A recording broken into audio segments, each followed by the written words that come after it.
First bow. Second bow. Third bow. And one bow to the teacher. Okay, welcome everyone to travel here to join the program. Venerable Dhammadipa what used to be the abbot here for 8 years. And then we are so very welcome that he can manage to come back.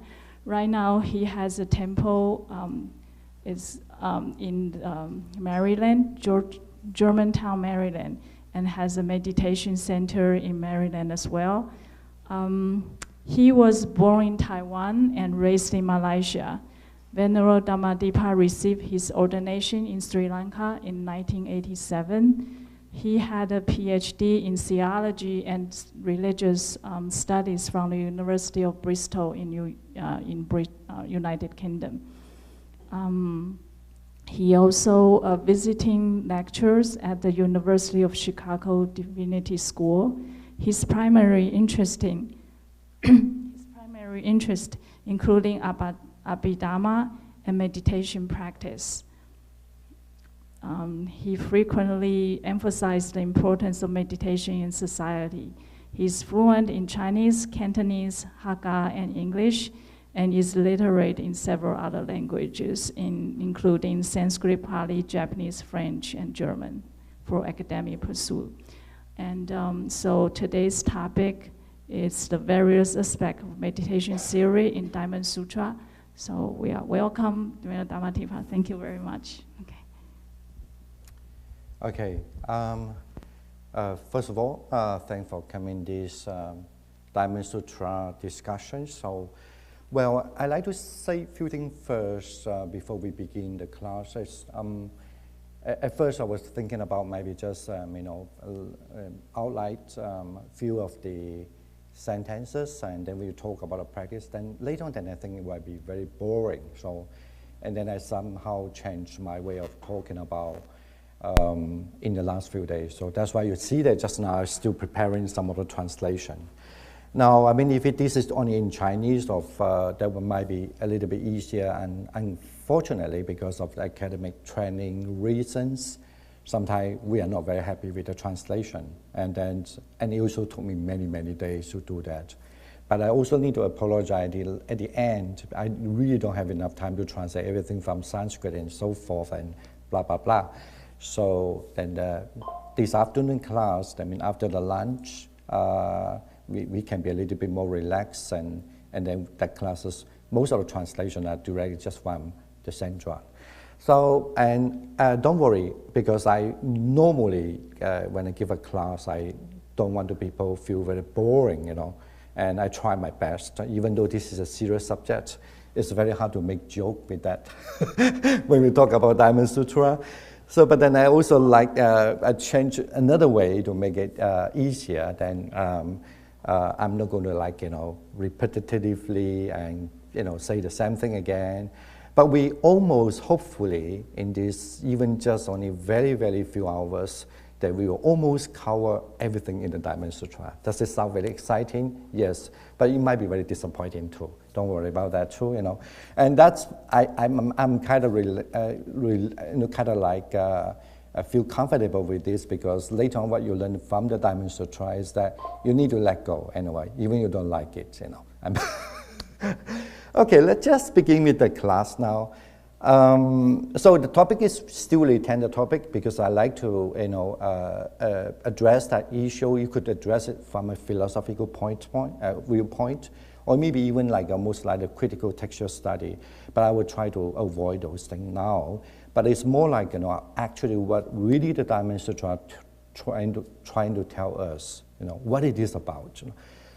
Sometimes I'm sure if you read the Diamond Sutra before, you do see that sometimes they have a certain kind of repetitive way of saying the thing. Why? And I thought I'm trying to, hopefully that class will help you to have a different direction to look at it.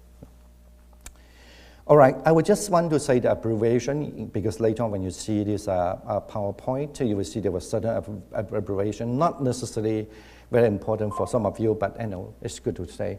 When I say the SKT, it means the Sanskrit. So as I say in this morning class, I'm sure that most of the translation in English are from a Sanskrit. And also I do also lay up some of the differences in different versions. Now, because we have many Chinese versions, so I will talk about that later on. As I said, I don't want to give everything very boring. I leave that discuss about a little bit about Chinese versions in afternoon class. But now, I'm only using two versions. One is the Kumarajiva. So just remember, just KT means Kumarajiva translation, okay? That's my way of, when you see KT means Kumarajiva. Well, generally in Chinese, because in Chinese, whenever they were reciting the text, they all use the Kumarajiva. The reason is very simple, because it's the earliest translation. Okay, so you can see that it's translate. I didn't mention here, but anyway, it translates around 300 something, 360 something. So it's the very translate. It's almost like when you first time have the first Bible, So you know that in the history of the Bible, so that when the Bible really been compiled as the New Testament, actually it's almost 4th century. It's almost the same time. Actually, even you were a little earlier than the Bible being composed. No. Now, and then also I'm using this Shenzhuan translation. I write XT because the Shenzhuan translation, which I preferred because I think it's more accurate in, if you compare to the Sanskrit version. So, but then in early time, it wasn't really, really popular in China. I mean, not early time, I mean recent time. Like a few hundred, maybe 100, 200 years ago, because actually it's almost lost in China. You do find that the Shenzhuan's translation of the Diamond Sutra, but later on we found that not only because they was being kept actually in the Vajraparamita Sastra in Chinese version, they were included in one of the Sastra, but it's also, they never become popular, become popular for people, almost like a single book, to read it. That's why, hardly people really read the whole Buddhist Tripitaka, the text. So that's why nobody know actually there was not in those days, when the information is not well informed, and many things is not well informed, and not many people know that the Shenzhuan Faster's, Shenzhuan's translation. Now, but we know that the Shenzhuan translation is around 7th century. But then later on, they've been revived from that Korean, because of Korean, during the 1088, they have the print. If you go to Korea, you can still see the print, the wood block print. So that's how the version come from that part. Okay, and then also I also using Asanga's one, because luckily beside the Tibetan, but unfortunately we don't have the Sanskrit now, but we have the Asangas in Chinese version. You could just look at the name. So it's been composed by the Asanga. So what I really like Asanga, and actually you also, beside Asanga's version in Chinese, explaining the Diamond Sutra, you also have the Vasubandhu as well. They have a very similar approach, but it's still a little different. So this is not our discussion today. But then I like Asanga's idea because, as I say, because the way that is clear to me when I quote the text, it's very, very almost identical to the Sanskrit version. That's the reason why that's one of the main things that I prefer his explanation. And then sometimes you see my translation. So, but then my translation, if I do the modification, even in the language-wise reason, mostly I based on this, I modify or change a little bit, still using a little bit like a classical Chinese, but based on the Shenzhuan's translation. Okay, those are just something that at least when you see SKT, KT, XT, Asanga, and then Dhamma. Actually, it's not Dhamma. So anyway, without the A. Then you kind of understand why they are laid out in such a way in the PowerPoint. All right, now actually this is if you look at the Diamond Sutra. Sometimes I like to stand up. When you look at the Diamond Sutra, sometimes this is almost the last passage already, so I like to begin with this. Usually people don't start from the beginning. No, I like to start from the end. Almost like when you see a movie, you have to resolve first, and then every story start to relate what happening. And that is also a good way that unless you won't feel like, oh, you didn't finish the whole thing. Now, I know it's very hard for Sutra translation, but then don't worry, just only these pages like that. Later on, it will be clear, okay? This is just a layout for you to see. There are two, they're kind of like the Sanskrit, and then you have the English translation that based on the Sanskrit, actually. And then word actually literally based on the Sanskrit. So, and then you have this Kumarajiva and Vasubandhu, and then my translation, okay? Now, look at this actually, is that it's first at the end of the Lotus Sutra, so almost the end of the Lotus Sutra. Almost the end of the Diamond Sutra. Say, again, Subhuti, a bodhisattva, a Greek being, were to fill uncountable, immeasurable word system with the 7 precious treasures and offer them in charity to the Tathagatas, Arahat, fully an awakened Samyak Sambuddha. And if a son or daughter of noble family, after receiving from this perfection of wisdom, even only a stance or 4 lines, were to retain, read, recite, explain, and fully understand it, and also program it in detail to others, this would generate a far greater accumulation of merit, immeasurable and countless. So this is almost like the end of the sentence. So in the Diamond Sutra, according to the Diamond Sutra, the Buddha suggested us that certainly to practice a Prajaparamita, means the perfect wisdom. So the Prajaparamita, the perfect wisdom, is suppose if you can uphold it and then you explain it, recite it, even just few sentences that you know, then you have the uncountable merits. I'm sure that it's traditionally, Buddhism talk about karma, and then we need to talk about the merits also. You could be, let's say a person still alive, and then when the people die, sometimes the people die, it's because their merit is gone, or maybe because of the life somehow it's been interrupted by a certain type of thing. Let's say the common kind of thing happening in the world. Say the war starts, and then maybe a person not supposed to be died there earlier because the war starts. And then there are much more like a bigger power comes into. So that's how your marriage is gone. But please understand, in the Buddhist understanding, when you say that when your marriage is gone, it's not mean, because Buddhism believe in the life is almost like eternally you're reborn unless you become a Buddha or Arahant. So, and then the marriage still carry with you. It's just you just don't have the condition of the good condition or for you to have the marriage. It's almost like a marriage. It's almost like imagine that you have a kind of a virtual invest your money, right? But it's not only this life. The virtual money stay for your forever life. Okay, so and then when you have that kind of investment is virtually that invest that next time is still carry with you. So if you know how to withdraw it, you can use this become immeasurable. It become a great source to you. Now, but certainly before that, you need to learn how to invest the money, how you really have the money to put it in the investment. So according to Prajaparamita, it's in any traditional Buddhism, either Tibetan, either Theravada, or either in Chinese, mostly the Chinese. When I say this, mean based on the language to talk about. One based on the Pali, one based on the Tibetan many, one based on the Chinese and many. Either they're Japanese or Korean. They're based on the Chinese text originally. So all these, they also talk about how when you are being a person practice Buddhism to have the merits, because that's almost like how you earn money, and then that forever go to your life.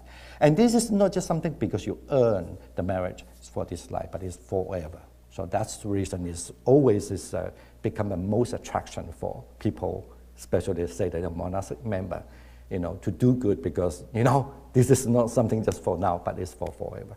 Now, why this line is put in the end? Actually, it's mean the Buddha been talking so many things in the Diamond Sutra. At the end, he say, once you learn this, even though you don't remember much about it, but you just only remember the 4 verses of it, and then if you can explain it and uphold it and learn it and practice it and explain it to others, the merit become immeasurable. You know, it's almost like I'm teaching you how to invest money, you know.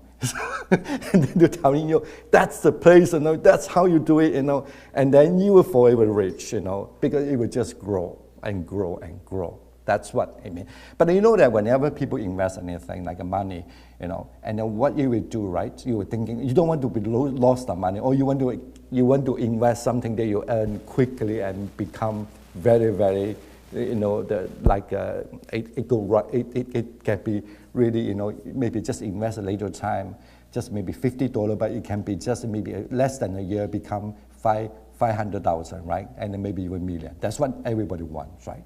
This is why this Diamond Sutra, the Buddha say, this is the one. No, if you want to do the investment, this is the Paramita.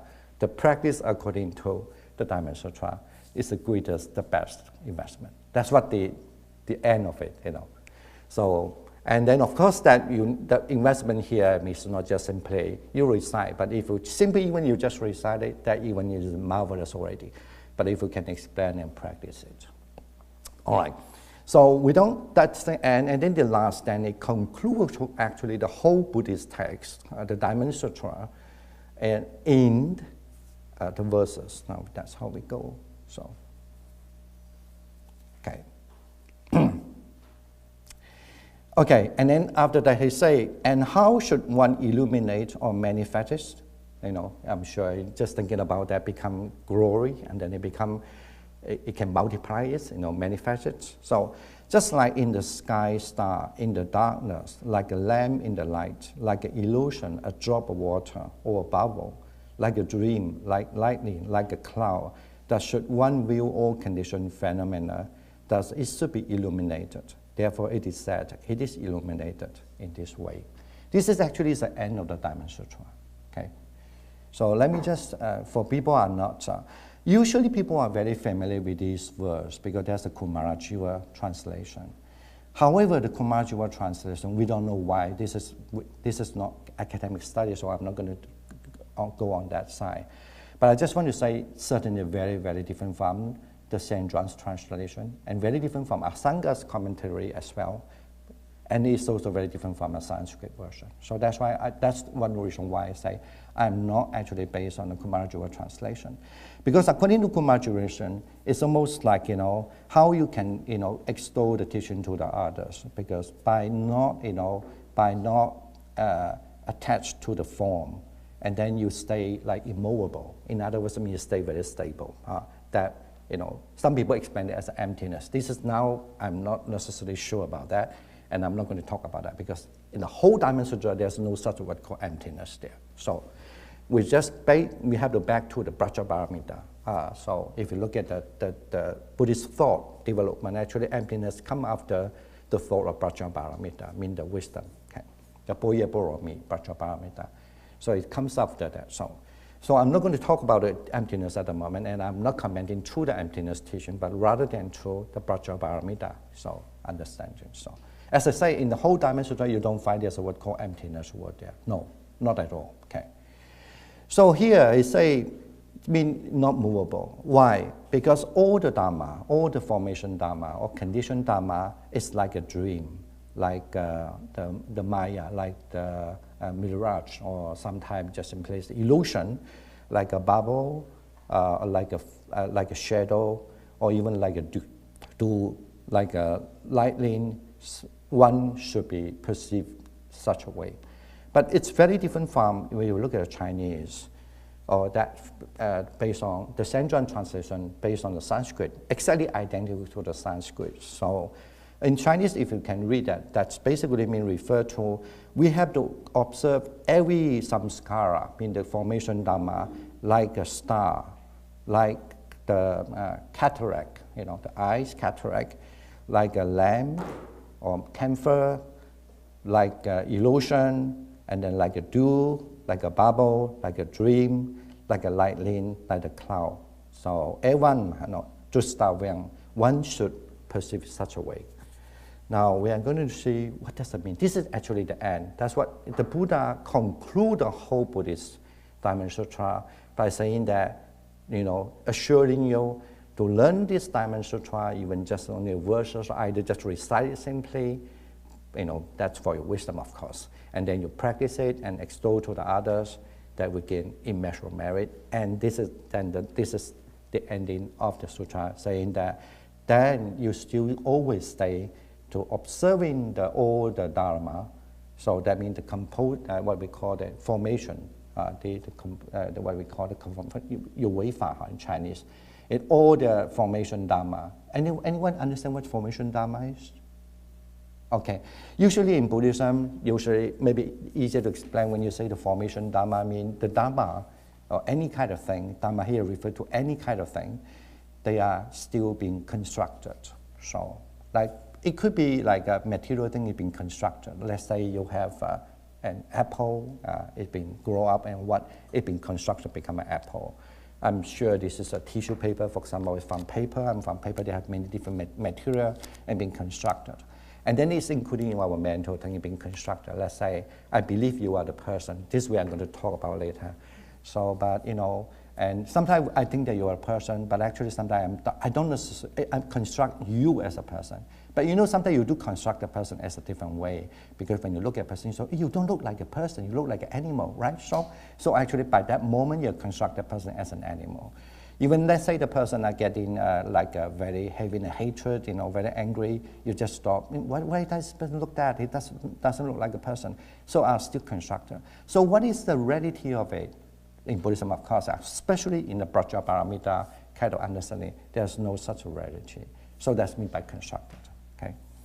Now here, I want to say that when the thing is constructed, even conceptually, idea, all these being constructed, even the material thing being constructed. So according here, still a bodhisattva or mahasattva mean, I don't need to explain that later. Bodhisattva mean those who vow to become a Buddha, and as a mahasattva. Here, particularly, when you say as a bodhisattva and mahasattva, the word maha usually means great. Here, just trying to say you are not just a bodhisattva, because a bodhisattva can be just you vow to be, you wanted to be, you aspire to be a bodhisattva, but it not necessarily you really can be a bodhisattva. You can be like almost like when you say a person, a great person. It means that a person just a person, but then it can be just they want to be a person. Let's say imagine there's a kind of in the world maybe changing. There's kind of monkey then say no, I want to be a person, and the monkey become a person. But a person, even among the person, you have a person is much more greater than a person called the bodhisattva. Mahasattva mean like the greater person. So here is only always refer to the bodhisattva and the mahasattva, or the bodhisattva who is the mahasattva. So, and they are the one should be always they conceiving the thing as this way. Okay, before saying that, another thing we need also to know, when we say that the Dharma is a Sanskata Dharma, the Samskrita Dharma in Sanskrit, sorry, sometimes because I'm much more familiar with Pali. Samskrita Dharma, say that if you are in that kind of formation Dharma, what is the opposite to the formation Dharma in Buddhist teaching? Of course, not heaven, because the Buddhist understanding that heaven still is a construct. It's still a constructor, like this world is a constructor. How this earth we are living, how it can be, is constructed by all effort by the human, right? So some people think people have to live like in a forest under the tree. The tree is being constructed in a different way by material. And then we live in the tree as well. We're under the tree as a primitive people. And then now we also constructed the building so that we want to have safe from hurricane, danger, and also we construct everything. And then we construct ideas, we construct philosophy, we construct languages, we construct everything. I mean that's definitely is one of the things. It's great thing there. But then what is that if you really look at it ultimately, what is the thing that is not constructed? Always the thing is not constructed, it's always give you the peaceful. Of course, in Buddhism, understand as asanskrita Dharma, right? It means unconstructed Dharma. That in Buddhist understanding, it's not the heaven, because heaven is still constructed. So what? The Nirvana, the Nibbana. So this is what make it very different. I mean, when you say that unconstructed Dharma, mean the Nibbana. Now, please understand, this text didn't talk about that. We need to keep that in mind. This is something called because you are the bodhisattva, you are the mahasattva. If you have question with the term, just raise your hand. Then I will explain. I said that like Bodhisattva mean the one who vow to aspire to become a Buddha one day. And then, but they are not just normal Bodhisattva, so-called Mahasattva, like the greatest Bodhisattva. So here is not the main thing about the Nirvana. But he said that you still have to stay with observing this, because that's what we are living, right? Everything is constructed. But we must have the correct attitude for us to fulfill our practice by this constructed word, even constructed ideas. This is what it's one to say this simile. Now let's just go further. Now, here actually explained by Asanga, wonderfully put it. Okay, so for those who are familiar with Chinese, you can read the Chinese, right? Accordingly, for the sake of uncontaminated existence in samsara, because we are still in the reborn kind of world, we are still living in a constructed world, but then we want to live in this wonderful world according to the Diamond Sutra teachings that we are living in so freely, become uncontaminated. But please understand, being a bodhisattva are not looking for the final nibbana, but they definitely look for the understanding of nibbana. Because if you attain the final nibbana, you don't reborn again. Do you understand the concept? If you don't reborn again, for example, according to the Mahayana here, I don't like to use this term Mahayana or Theravada, or the Hinayana. That's definitely the wrong way, Stravakayana. Best to say, because the Buddhist teaching been developed in a certain time and period. And then they were thinking about, what about the Buddha? How did he become a Buddha?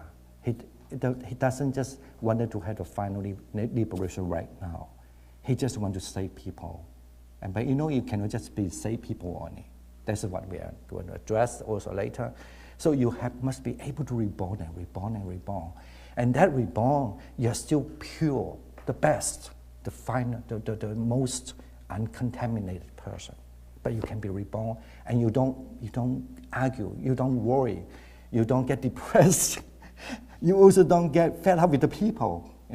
This is what we're going to talk later, and that's why he wants to say this text. So it says, for the sake of uncontaminated existence in samsara, we still in the samsara. We reborn in the heavens, still in the samsara. In any way, you are still in the samsara. Sometimes mean, the rebirth kind of circle. You are still in the samsara, but it's uncontaminated.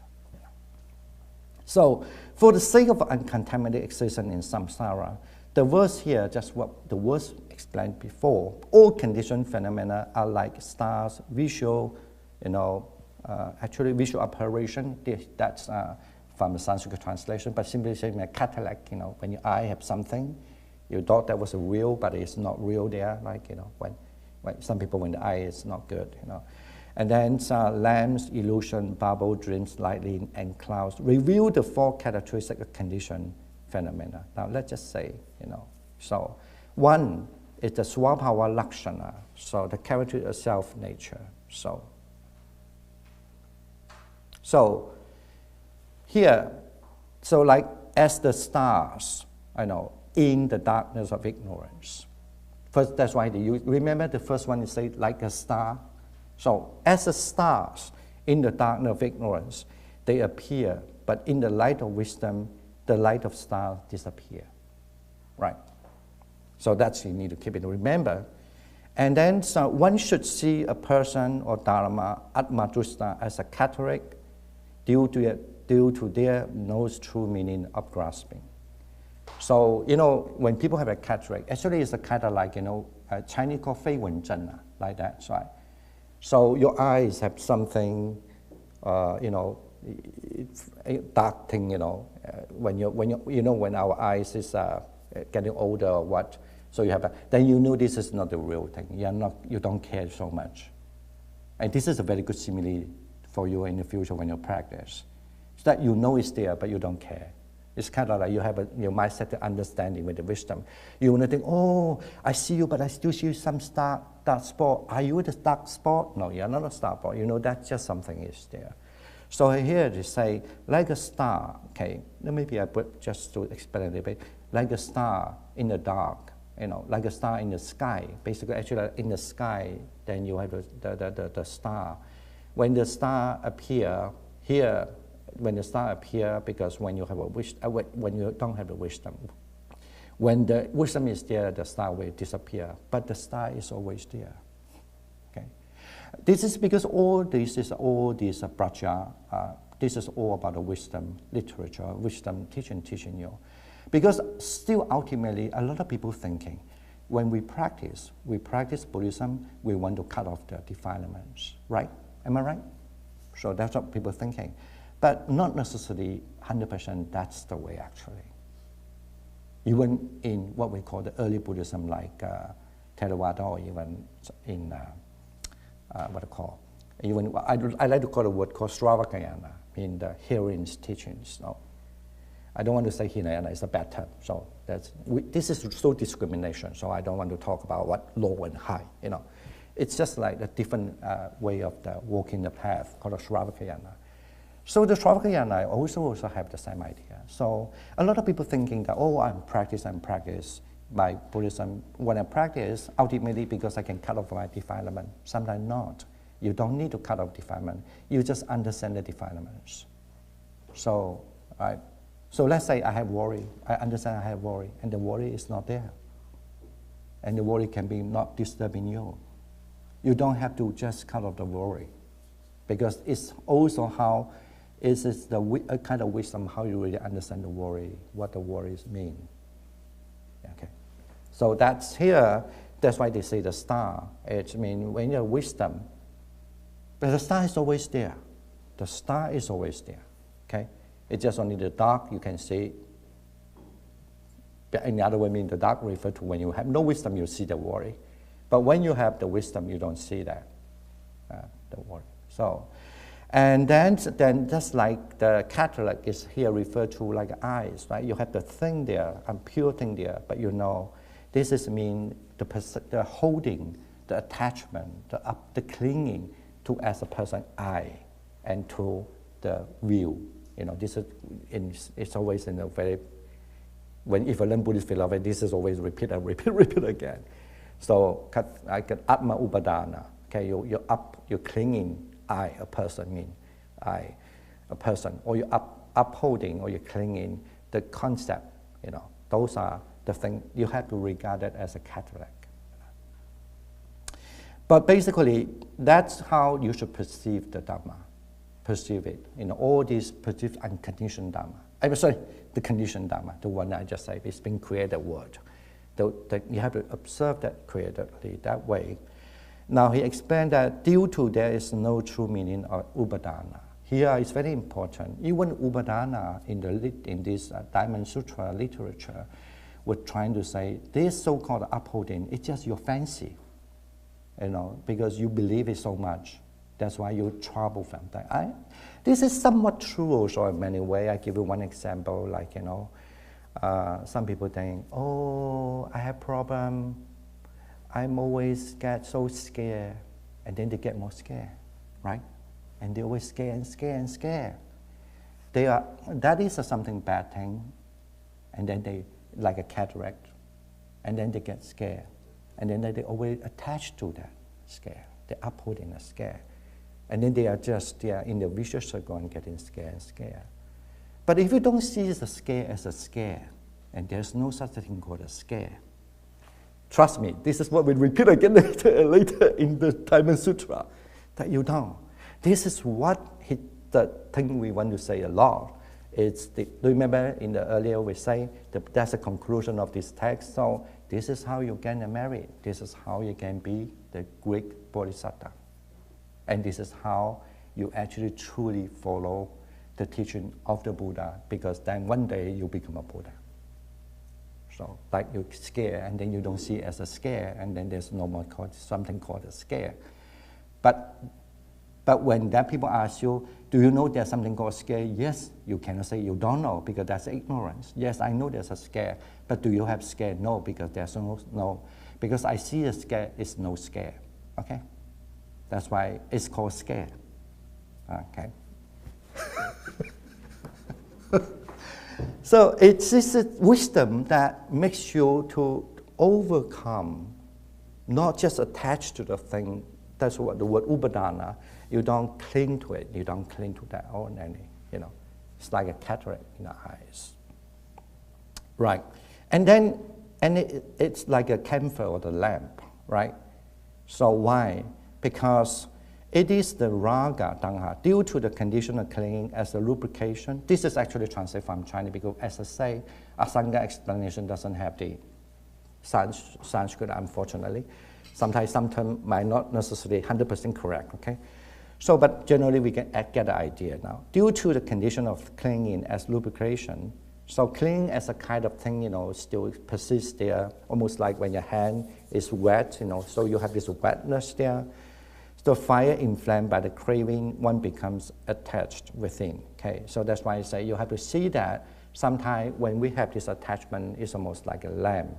Because here refer, I want to say that this simile is interesting because, like, you know, when you see the lamp, it's what maintains the lamp is the fuel, right? The fuel. And then, and that's mean the clinging. What really let the flame still go on in the lamp is because the fuel, right? So the fuel almost like attachment. So, and then it's lubricating, almost like in a pervading or perfumed the whole the lamp. So that's why the flame goes on. So that's and then we have to understand this is we understand this. I mean, this is called the raga tanha. This is why we have still this craving called the raga tanha. Usually raga tanha more refer to the ultimate kind of the attachment, like a craving. But the raga refer to like senses raga, say that I like to see something nice, I want to hear something nice, I want to smell something nice, I want to taste something nice, and my body always want to feel comfortable feeling, right? This is how we're living in this constructed world, right? Even it's constructed, this is how exactly is also some way is the true that we wanted that. And why this kind of thing is there is like we are like a fire, that the attachment is there already. This kind of craving is there within, you know. So still, according to this literature, in other literature, maybe have a different way ask you to solve that problem, the 5 core senses that you attach to many things. But this literature mostly wanted you to understand it's more like, here he say, because all this is because due to what we call the inverted will. It means you don't have a correct will and understanding. Now, directly it means that, let's say that I like to see a nice thing. Okay, I think see a nice thing is too quick, very difficult. Say to taste something. So I like to taste something. So when you taste something, definitely, if that's something tasty, you will want to eat more. Am I right? When that doesn't taste good, you don't want to eat more, right? Even be forced you, but you know internally you don't want to eat it more. That's almost like the flaming is there. So what actually makes you to eat more? It's because the tasting still goes on, and so you want it. But then it is not asking you to cut your tongue. I'm not eating.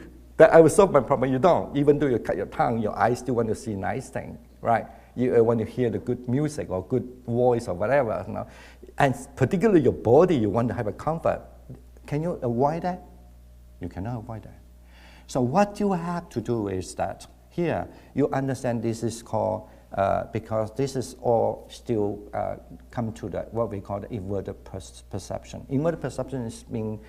So if you here refer to 4 kinds of it, generally it's just simply say, let's say you taste something nice, so you want it more. But if you understand, this is the taste something nice is a kind of phenomenon of impermanence because the tasting will change all the time. I'm sure if you have more experience, you know. Let's say I taste the apple now, it's very wonderful because I'm hungry. Because this apple is very precious, somebody loved me, gave it to me. Well, if somebody hate me and give that apple to me, what happened? What it is, even the most expensive stuff, you just throw it away, right? So, and that's the same thing. But the taste is there. The taste is the same thing. But you understand actually, even I like to taste something is conditioned, right?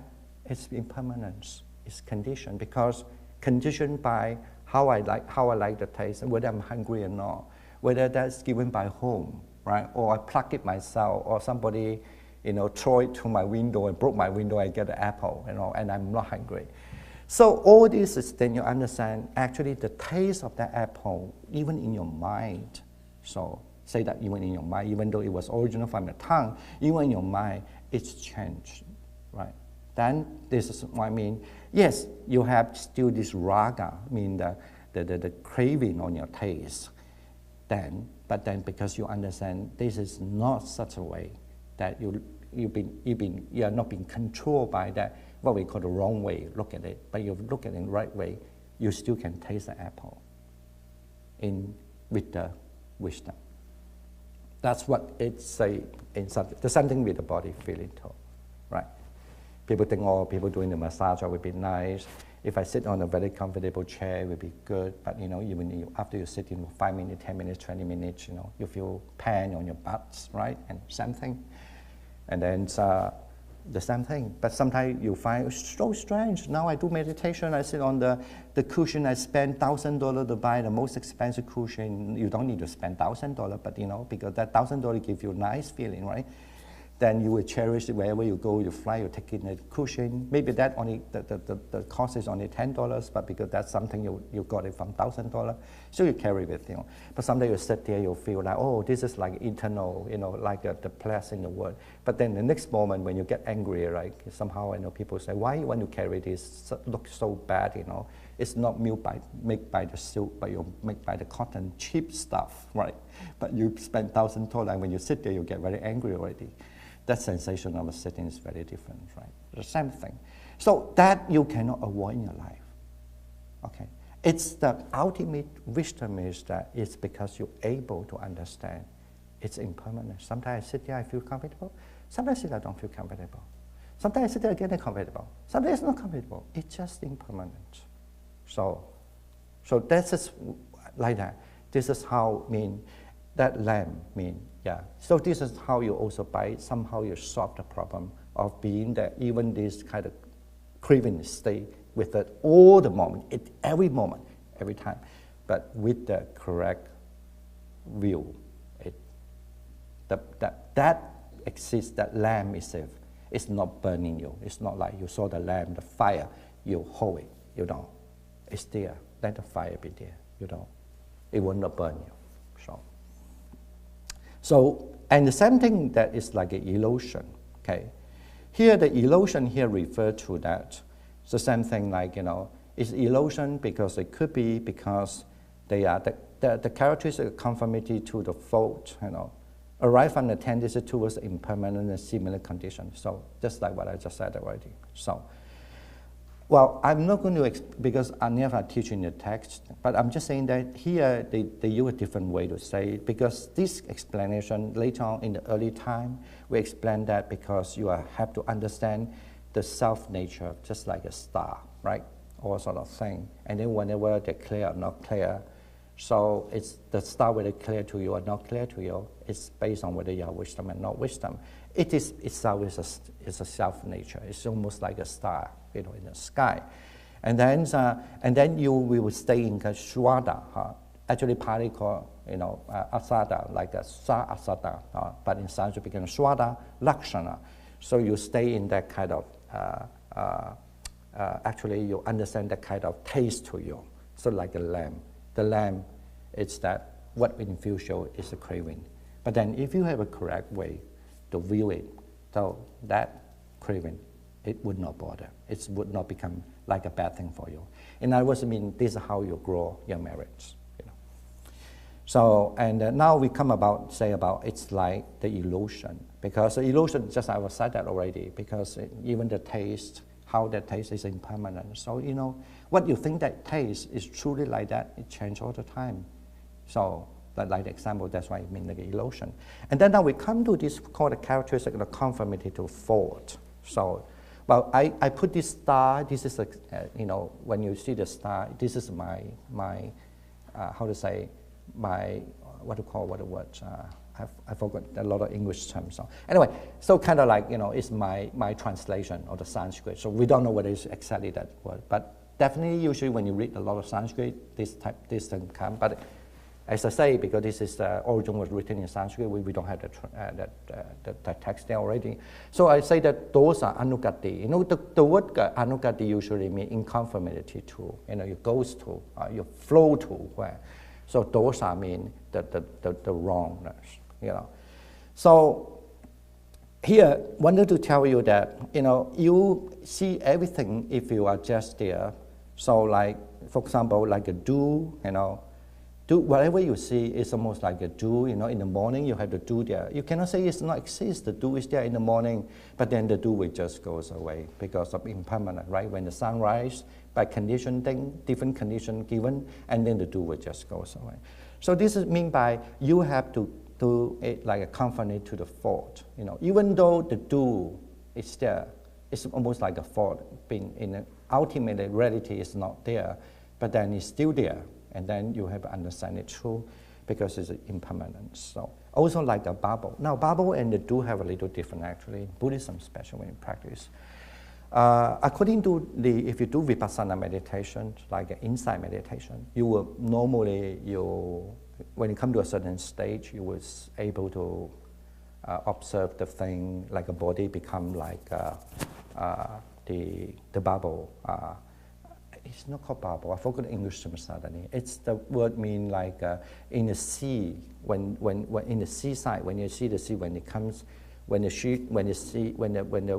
sea water, you know, like against the land, they have a little small, tiny. What do you call that one in English? Anyone? Can you remember that English term? Like foam, yeah, that's right. Thank you so much. Yeah, like a foam, and then the foam, right? And the foam will just come because of the smashing of this and all this, and the foam come, but the foam will and goes away, right? According to vipassana meditation, you are supposed when you meditate to a very high standard, you see the whole body with kind of like your physical body transform to only the form, just only arising and falling like a form, and goes. So this is still here because Prajaparamita is more beyond to this, how to say, it's beyond to this level actually. This is why to become a Buddha is still different, only just wanted to be Arahant according to I think in the whole Buddhist tradition, not only whether you are Sravakayana or whether they just only have a different, you know, aim of it. So like a form here, I want to say like a dew, because that usually dew refers in Buddhist texts, refer to, you know, whenever you see the thing, everything in nature is just like a dew, you know. Nowadays we don't wake up that early. If you wake up early, right, you see the dew beautifully, you know, winter time have a different shining, right? In the summertime, every time it's very beautifully on the leaf and like this. And you know, this text been, you know, at least been composed is, you know, more than 2,000 years, right? You know, so you know those kind of society. So like that, so you still understand the dew is just like a permanent thing, and the feelings are the same thing. Because if you do the meditation, like a vipassana, what we call a satipatthana, the four foundation of mindfulness, after when you're perceiving the body, it's almost like the what I call the forms, and then you might be also perceiving the feelings. And then you have 9 type of feelings: the pleasant feeling, unpleasant feeling, or neutral feeling. Either the feelings come from bodily, or either the feeling comes from mentally, or either because of feeling with the jhana, or so we have a term for that called the amisa feeling, or either the feeling is without the jhana, or called samisa, with just what we were saying about with the sense cause, those feelings. If you're just only perceiving the feeling and observing the feeling and feeling again, and all these feelings will become bubble. I mean, this is a traditional way of understanding. Of course, I believe it. I'm not going to talk about that now because we're not going to teach this meditation here. But I'm just saying that then your whole thing body, it becomes bubble. So that's why he say just like a bubble. Even though that bubble comes, you see all feeling through the meditation, inside meditation, it becomes bubble. Like usually bubble bigger, right? Form is very small, tiny. So, but the bubble is like, you see all the feeling become just a bubble, and then gone, bubble, just gone, bubble, just gone. Now in Buddhist teaching and student practice, usually we have 2 terms. One of the terms means you have to know it, jnata, right? And then in Sanskrit, jnata, and then the second one is called dasana. So yata and drusna, okay, in Sanskrit. Yata and drusna, you have to be experienced first, like everything in the feeling, either pleasure feeling, unpleasure feeling, or neutral feeling, either mentally, or either physically, or either because with a jhana, without a jhana. All these things, they just change. So when your meditation becomes so powerful, and then that's, you feel it, you feel that. But then when you say that dasana, justa, refer to, in Chinese called 知跟见，这是两个不同的知，要有知，然后再有见。So they are actually two different kind of experience. You first come through the 知 mean you know it, you experience it. 见 mean you see it, that mean you learn it. And then you start to see the bubble. It's almost like a bubble. And then every feeling to you just become bubble. It's almost like a signature to you to tell you that's how it is impermanent. So now that's the same reason why in the Diamond Sutra, because you have this, they always carry with the old tradition, of course, and this old tradition have those things, and that's why have those explanations. So there they use the bubble to explain that. So that's just like the feeling, like the bubble. So if there's a feeling or unsatisfactory, which are three kinds. But because once you know that, you started to understand the real teaching of the suffering, or the dukkha. I don't want to use the word suffering because suffering in English is so bad. Please allow me just use the word dukkha, okay? But if you have questions, whenever we have discussion, we can discuss it later. What does it mean, really? But just understand, something you can translate unsatisfactory, maybe a little close, but it's still not, okay? But not suffering is even worse. But anyway, that's the thing we become a fixed terminology we do when we do translation. We're back to the word dukkha. So when you have the dukkha, because you see the impermanent of feelings, that dukkha comes. And then even the dukkha comes, you are also able to help you to realize three kinds of dukkha. One is called dukkha, one is called parinama dukkha, one is called samskrita dukkha. Basically mean here, I will just explain, I'm not going to explain too much, otherwise we cannot finish it. It's too much detail for you guys. So I'm just saying that, I know, not that you cannot understand, it's just the time, I'm sorry about that. So it means that one is that all are unsatisfactory, which are three kinds. One knows it when it exists. Mean the dukkha that comes with the, the dukkha. Say that you feel uncomfortable. You still see the impermanent, but you see this is from dukkha. Mean the dukkha. Okay, you know what I'm saying? And then the other one is that because sometimes you started to feel pleasant sensation, but because you feel so nice, your mindfulness helping you are so stable. Like your realization giving you such a pure feeling. And this kind of thing, you still have a pleasant feeling. But then, you know the Buddhist teaching talk about dukkha, right? And it would lead you to go to see the dukkha. Because if you force yourself to see the dukkha, that's the fake one, right? The Dhamma must be able to, if you are correct, you are there, it must be able to lead you to be there. So that's what one of the definition of the Dhamma, right? So, and then after when you see that impermanent, then with the bubble, and then you see the dukkha, and you see the dukkha, and after you will see that pleasant sensation comes to you, so nice. But that pleasant sensation comes to you so nice, still you have to be able to look at that pleasant sensation become impermanence also. And that's become the presently dukkha. That's why they call parinama dukkha, because parinama refers to changing, okay? Changing. Or some people like to translate as disappearing, but it's not a very good translation, I would say. But just simply say changing. So you feel like, oh, even though I can see everything changing with the feeling, but I still feel pleasant. Then at the same time, you feel dukkha. I mean, I know it sounds strange. Don't worry, just go on. And then you also, when you still keep on practicing, supposing in the dukkha, you start to see the dukkha become only neutral. But I mean, you see everything with the neutral mind, but you have the understanding of dukkha. Okay? And this is how you move to the Noble Eightfold Path. I mean, it's a little deep. I'm doing advertisement to you. Next time you have time, we do teach that kind of meditation as well in our center. I mean, okay, I should stop that. This is not very good. This is like a business, okay? Cut it off. I should say it and not say it and look like I don't say it, okay? Okay, now, so it's supposing that's what it means. So then, okay, this is what it means, that you would then move on to another stage. The stage called the Subtutuga that permeate even equanimity experience. But normally in this stage, if you talk about this, if we want to relate this to the 7 factors of enlightenment, anyone hear about that? You know what I'm saying, right? 7 factors of enlightenment. They are, in that then you come to almost the last factors before the Noble Eightfold Path. That is the 7 factors of enlightenment. So here actually, when it say that permeate even equanimity experience, that refer to you are using the factors of enlightenment of the equanimity.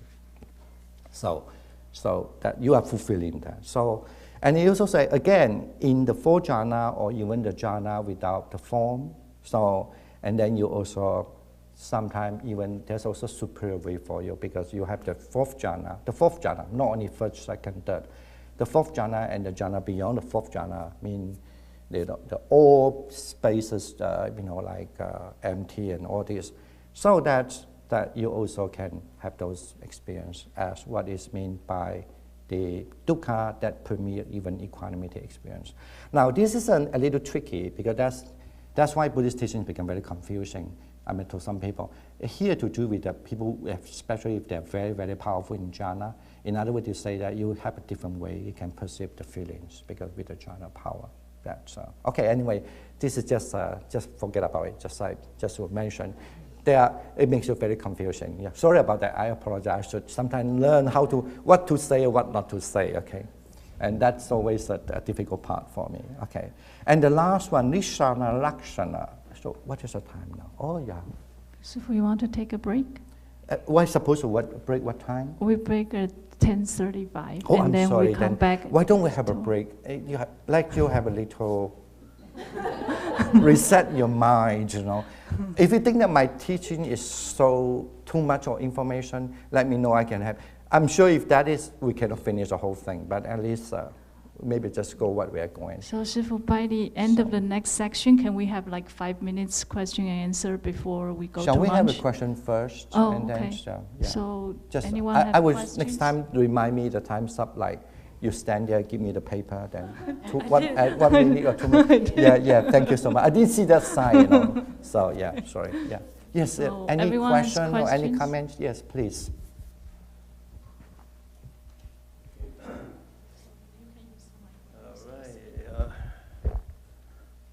Good to see you. Yes, thank you. Long time no see, though. Yes. You just mentioned about the self nature and the form, conditioned form of Dharma, okay? Is this self nature is permanent or always there? If yes, is it contradicted to the Buddha teaching? Everything is based on the dependent origination. Okay, again, but can I just clarify one thing? What's the word you say? What is that is permanent? I missed the word. Look, the self-nature has been... self-nature, yes. Self-nature. Okay. Just have the Yes. slide over there, Sure, self-nature. But we all know the form, Form can change at any time. Okay? Yeah, I can what I'm explain saying that. with self-nature is always there. Is it the self-nature is permanent? But according to Buddha teaching, everything's changing rapidly. Okay? Even by second, even by time, when the time evolves. Okay? So is it contradictory to the dependent origination? That's my question. Okay. I thought you might be asked differently, but anyway, so okay, since that question, first I will explain the dependent, or when you say the dependent origination, the dependency kind of theory, causality, what we call the causality theory, and then also impermanence. Now, if you speak about the causality in terms of the Sanskrita Dhamma, mean the formation Dhamma, because as I say, the word Samskrita, Sankata, Samskrita always mean the thing being made, right? They're being made. Now we know that when everything is being made, it's still based on a condition as well. So the form is being made. It could be conditioned by the person, people, material, and so forth, and the idea how that may be made. So that's what we call 用违法 and Samskrita Dharma. So, but this kind of thing,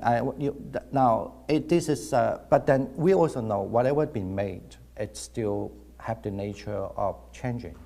So in every second, the whole form say are changing, deteriorating. It might be inside even the software changing, running everything. Either the software, either even the so-called hardware and software are changing all the time. So no, there's no such a, I don't think there was a contradictory to that, to the dependency, because they change also because of the dependency. Let's say due to the weather, it change. So I don't know whether you were asking this part. If you're asking another part about the dependent origination in terms of the causality, in terms of dependent origination, in terms of 就是说明缘起法12因缘. If you're asking about the 12因缘, so that means the dependent origin, in English called the dependent origination. So patijja samuppada, patijja samutpada in Sanskrit. So if you were saying that, that's a little different because that refer to, if you say about the 缘起法, that only usually that refer to when our mentally able to perceive the thing. Whatever the thing that perceive, we can see how the cause come, how the fruit comes, and then what actually being cut out, and then the whole link of the process being cut out. Did I answer your question? Thank you. It's a different thing we are talking. I'm saying that, yeah. If you refer to the condition mean simply just mean the dependent origination, then it is a different thing. But if you just say that dependent origination, dependency just simply mean dependence, yes, everything are still. I don't think there's a contradictory with the dependency theory with the impermanence. Yeah. Yes, any other idea? Any comment? My English? Speak slower? Speak slower, what? Sometimes I have a bad habit to speak fast because I always prepare too much more than I should speak. Okay, maybe we take a break for 5 minutes and come back thank at you so 10:45. much. Yeah, I will see you in 5 minutes' time. Yeah, thank you. Yes.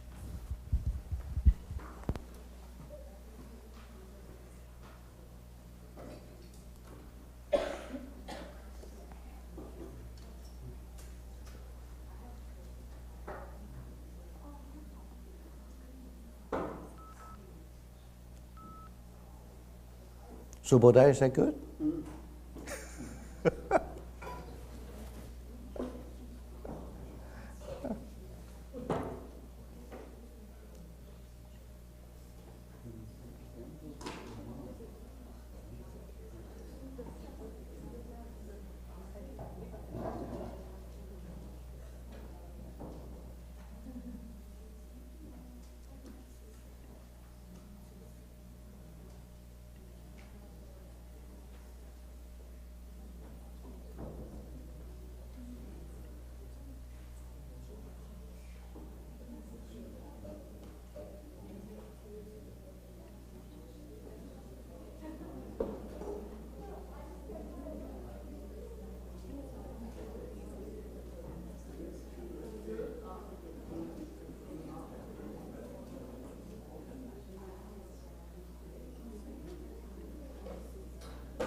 Are you from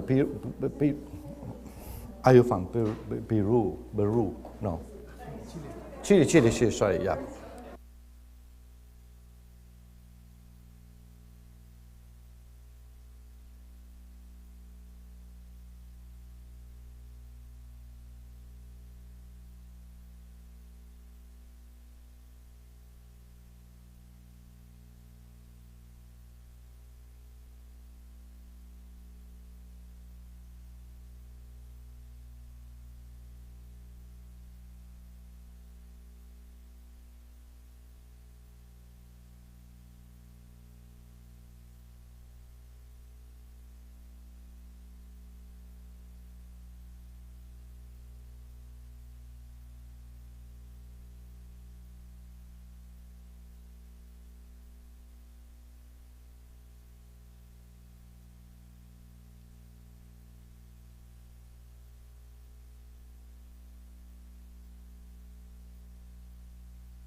All right. Thank you for coming over for the class, and nobody run away, and because they can see everything is either exist or not exist, so it's still called not exist, or still called exist, anyway. All right, now, but definitely don't do that when you're driving a car, okay? So, all right, so now back to this, the next one is still based on the final, actually, the statement that how the Diamond Sutra, according to the Diamond Sutra, how the Buddha suggests us to build up this, the wisdom in the Vajraparamita, and so that, fulfilling become, fulfilling becoming this, the Bodhisattva and the Mahasattva. Of course, here mainly it's that you will accumulate the great merits. Okay. Here the next one is that here it's because here it's still divided with the verses we divide in the last stage called the Nissarana Lakshana, the characteristic of conformity with the liberation. So that's because first we talk about the nature there, and with the nature we start to talk about, remember that how the taste stays. And when the taste stays, we also talk about, even though it's a fourthness, there's a fourth in that, whatever you experience, but you still can have a correct way of perceiving it. So the fourth will not become a problem to you. And the last one is about the liberation. So here, when you say that when we come to the characteristic conformity with the liberation means in conformity with the person and Dharma as no self. So again, with that also, then you also still have to perceive everything as like there's no self, the nanatma. So due to the conditions of the attachment of that one attain liberation, that no self is programmed as a means to liberation. So please understand, the word so ultimately Buddhism, even though you are in the Mahayana, in the Vajraparamita, it's not going to say that you still have to later on, you still have to realize that is no self as well. So, and that's how that will lead us to the liberation. So, what does it mean? The conformity refer to the past action, which are illustrated from the simile such as a dream. So that's why after that we understand this things like a dream. The past action being object to recollection, and that's like a dream. So, because normally, when you practice this stage, you see the thing is no self, you understand there's no self. Normally, you will start to see the three temporal time are no self. Now the present, there's no me. In the past, there's no self for me. Because you have to, that's usually when you meditate to the temporal, it's a way to help you to almost like confirm your understanding. So I can understand myself, no self. But how about my past? And then of course the past lead to my future. So, and that's the meditation. Maybe you're thinking, why are you talking? What does this mean? So here they say the dream, so usually it's believed that when you do a meditation, so when your skill become much more powerful. Now, I will give you one example, like when we say about the feelings, right? Now, maybe presume that a person, they could meditate and understand the feelings at the bubble and so forth and this and that.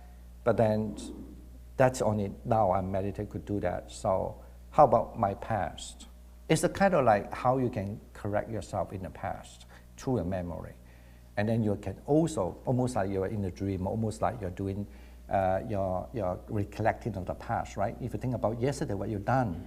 Oh, yesterday I was doing this, I meet a friend, I would talk, and then we eat, and blah, blah, blah, blah, that's, But all this with the self, right?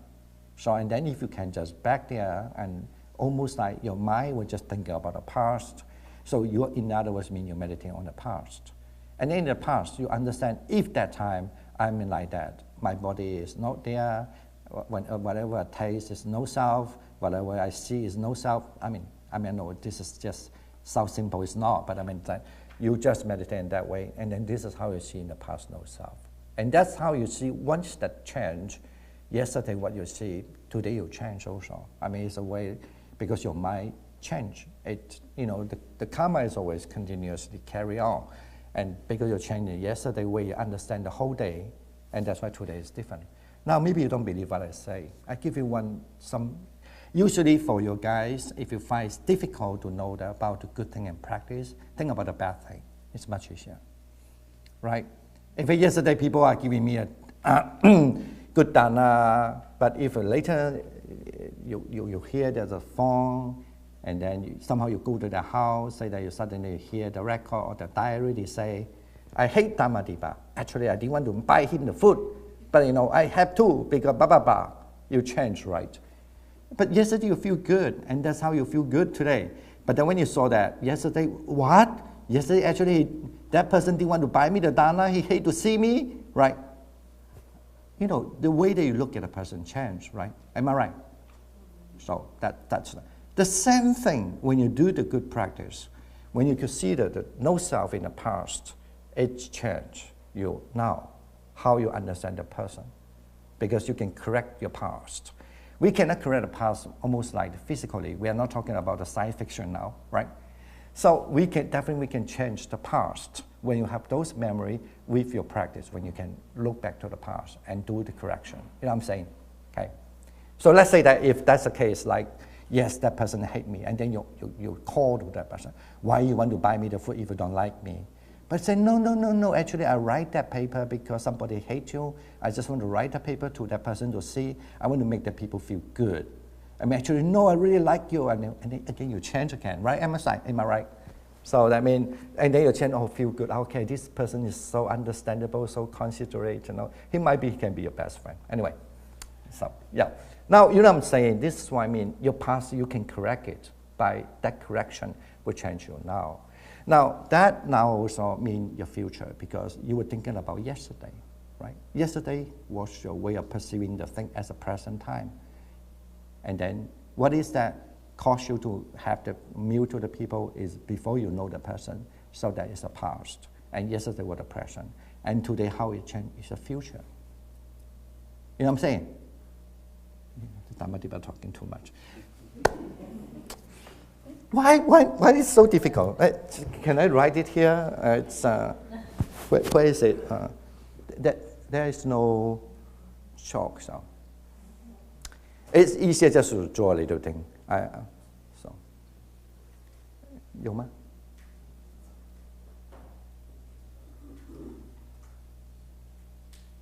Because this is very it is what I'm saying is actually took me a long time. I want to make you clear about the teachings. So that's just my understanding. So it's okay. At least we can I'm not going to write that much. So thank you. Yeah.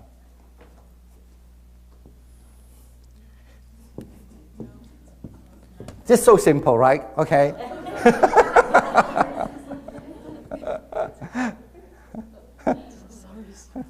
Can you see just a line, right? And then you have many points. So let's say the point is mean I, okay? Mean now, okay? So let's say I'm doing meditation, and then I see there's no sound because everything is changing.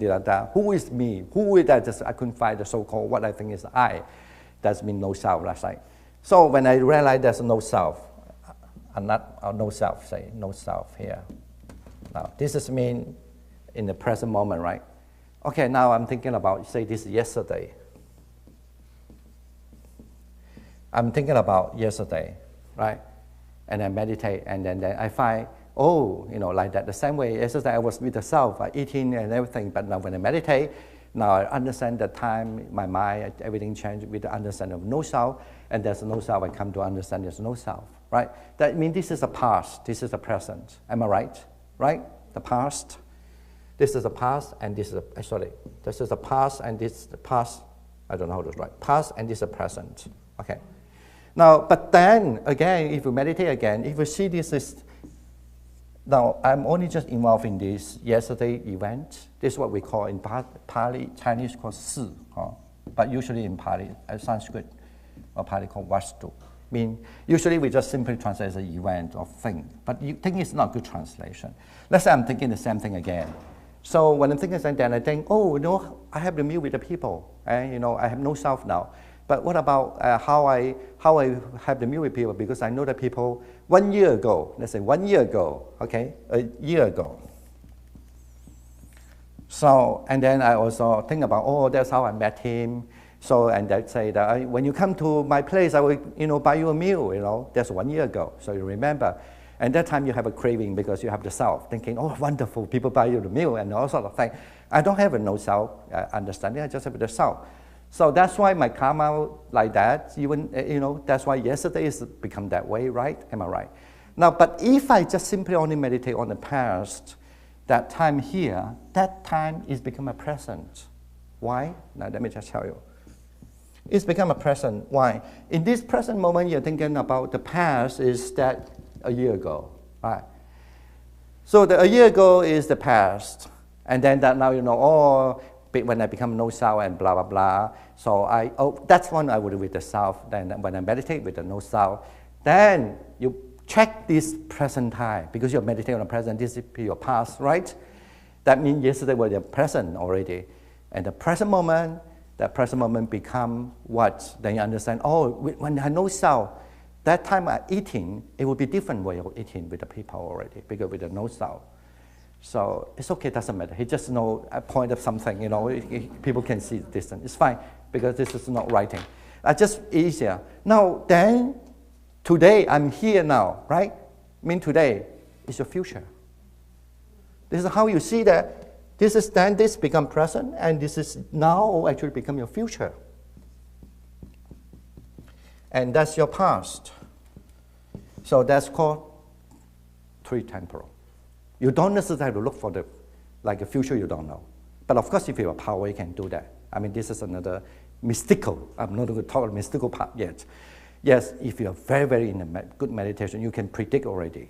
It's almost like you're very good at stock market. You will predict how it comes, right? So the same thing. So that's what I mean by usually we say 三世因果 in Chinese, mean the three temporal, the cause and effect is meant by that way. So you always learn from the past, of course. That yesterday become your present, and then that a year ago is your past, and then you can do the no self, and then now you can look at now how it become you, and this is you see the future of you. That means your present. That you can check, oh, it's true. When this change, this change. No, when this change, this change. When this back there, this change, right? And this change will change my futures. So at that time. So, and this is how you can fall back again. This is always, why in the meditation is always called triple. Then temporal is that meaning. A lot of people have misunderstood. They always think that, when you say the temporal mean future time mean you don't see. Not necessarily, okay? So because that's how you started to build up your meditation skill to see the dependent origination. Let's say that time when I eat, I was with the craving. Now I don't have a craving. When I meet the people tell me that they want to buy me the food, I would be the craving. Now I can settle down without a craving. Again, I check it. Again, this is the past again. Let's say this is 2 years ago, right? So, and then once you have no craving, now you're eating, you remember how you eat now. Yesterday, that no craving when you're eating. And then now, you are different. You are the mind, even you think about the food, there's no craving, like that. So this is why you should check in the three temporal time or again and again and again, then you start to see the dependent origination. The same thing, when I have the craving here, so I can change it without craving yesterday. So when this craving stop, right? And this craving stop here. That's why you do the dependent origination meditation with the temporal, the three temporal. You can check that when this broken, the rest of things broken. When this build up, 就是我们说此有故彼有，此生故彼生. Why this is arise and that arise? Why this is destroyed and that is destroyed? So 此无故彼无嘛，此灭故彼灭. This is how you do this, all temporal and that. This is not then you have the wisdom because it's not like fooling yourself. You can double check and confirmation and check and check. That's what I usually say, the dependent origination, one of the main, I don't mean the only, one of the main reasons for the dependent origination about the temporal practice is because it's about, it's kind of reaffirmation, how it goes, how it comes, and how it gone to be. How it comes to be and how it's going to be. With that, it becomes a reformation to you. So, all right. So now you know what I'm saying a little bit. So now we're back to Prajaparamita. So without that background, it's very hard to understand a little bit. Here, it say that, so it's because almost like when you see here, when you have the actions and understand the past samskara, so we can understand that. So why we have to use the dream to represent it? Because you have to understand all this what you realize. It's just like a dream. But if you practice arahantship, you don't do that, okay? Please don't do that. Okay? Please don't do that. Accordingly, this is for the bodhisattva and the mahasattva, okay?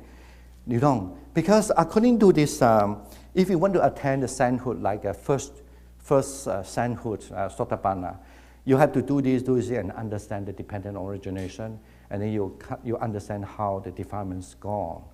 However, if you're doing the pracha, like the Diamond Sutra saying that after you such a powerful meditation and see all the past and present and future, but you still understand all this what you see is just like a dream. And this is how you don't, you still have the defilement with you, kind of like that. I cannot say that way, that's the wrong way of saying. I cannot use that's why in Mahayana later they invent many terms to describe this. This is a way, it's a teaching to tell you, you still can have that realization, but you don't fall to the arahantship, okay? Because you still understand all this practice, what it is, it still is a dream. Okay. I mean, not necessarily you will understand what I'm saying 100%, but do you at least have some, can you see the difference, okay? One is you really realize, okay, this no problem, that no, this cut, but there no, all this what you cut off is just a dream, because, you know.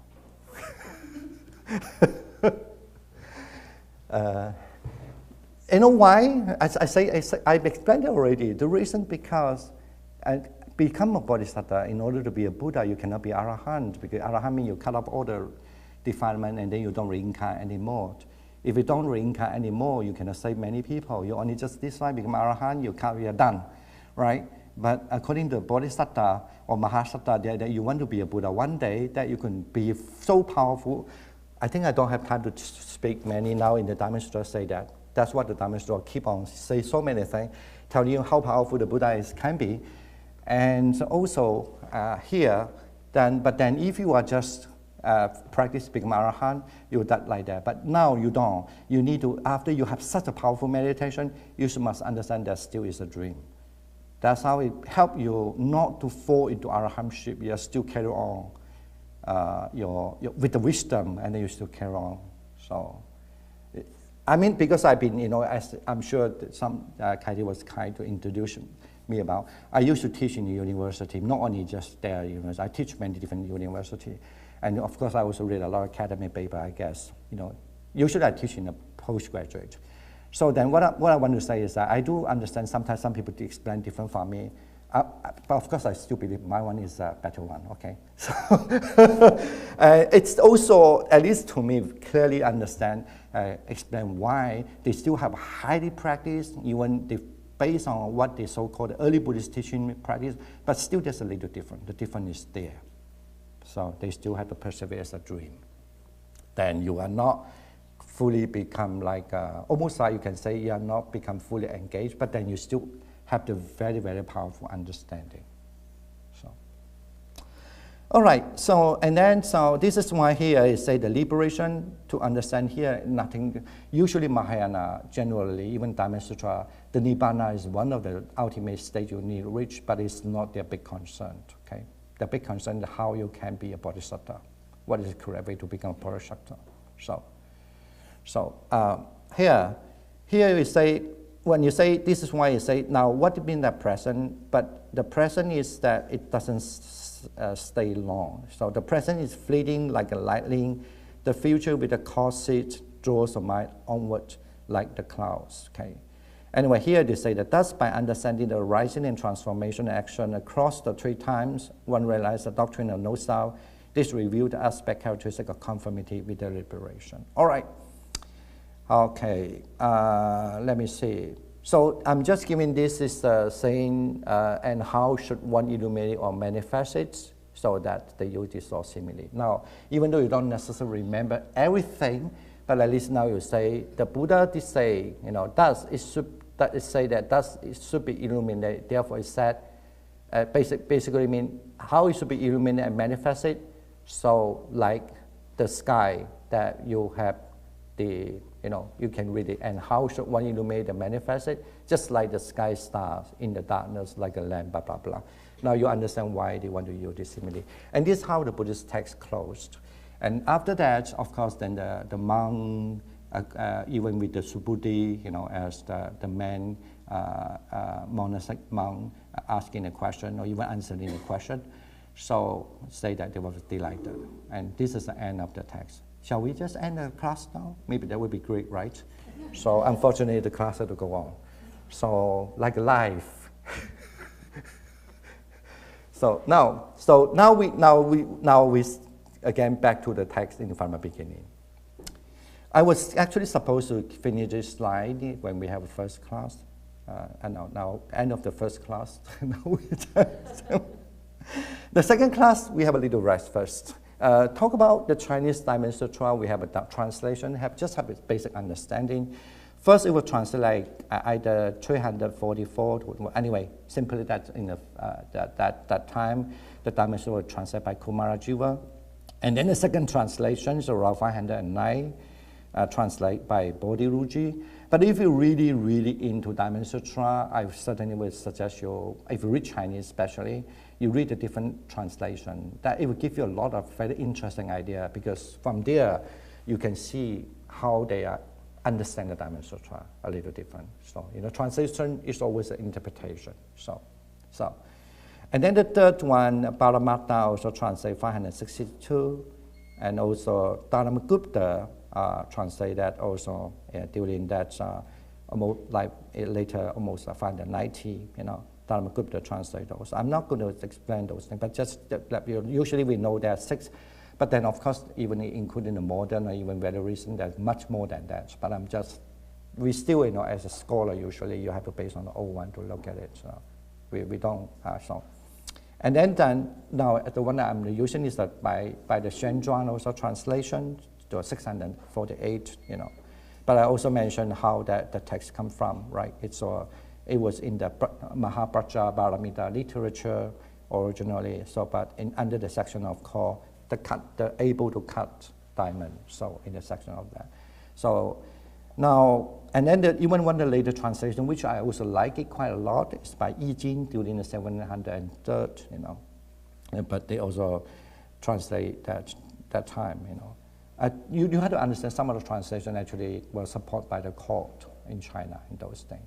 Now, why I want to mention this is because very unfortunate, especially even some Chinese, because they never really study this kind of thing in the school. No, never. In any Asia, I don't know why. Not like in the West, usually, when the religion was so powerful, you compulsory study a little bit Bible at least, But never in Chinese, never in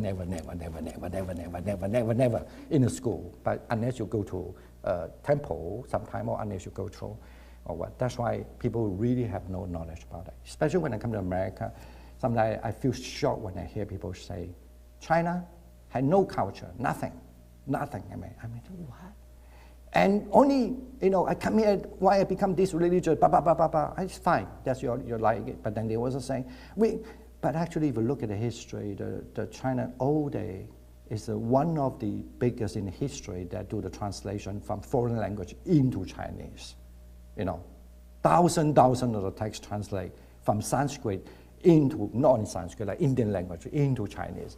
That time, so luckily they did that, because then after when India was occupied by a certain religion for 800-something years, all these texts been burned out, gone. We still at least have a Chinese, even it's a translation, but they've been translated, So no, China have a long past history.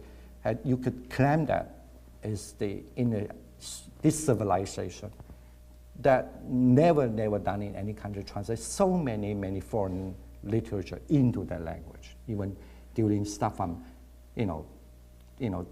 3rd century, 4th century, 5th century, of course, even especially in 7th century. So it's a huge amount of literature being translated. So, it showed that, how much they would really, really care about those kind of culture, different things, religious-wise. So don't take it that way. Some people think, these people are so funny. You may not like Buddhist literature, fine, but you must understand in the whole history, the biggest translation in the world is the Buddhist literature being translated into Chinese. So it's, thousand and thousand and thousand. So, and they're supported by the king, the court, to do all this job. And the money, and more than 500 translators to do their job, like this. Okay, now just come to that.